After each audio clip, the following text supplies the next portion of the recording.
శ్రీమద్భగవద్గీత 7వ అధ్యాయం శ్లోకం 22. సతయా శ్రద్ధయా యుక్తస్తస్యారాధనమీహతే లభతే చ తతః కామాన్ మయైవ విహితాన్ హితాన్. సతయా శ్రద్ధయా శ్రద్ధయా దా సైలెంట్ అవుతుందండి.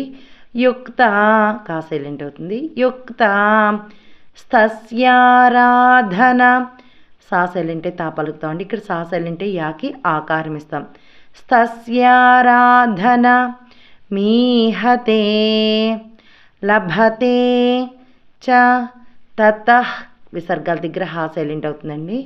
తతః కామాన్ మయైవ మయైవ విహితాన్ నా సైలెంట్ అవుతుందండి. ఇక్కడ హాకి ఇకారం వస్తుంది. విహితాన్ హితాన్.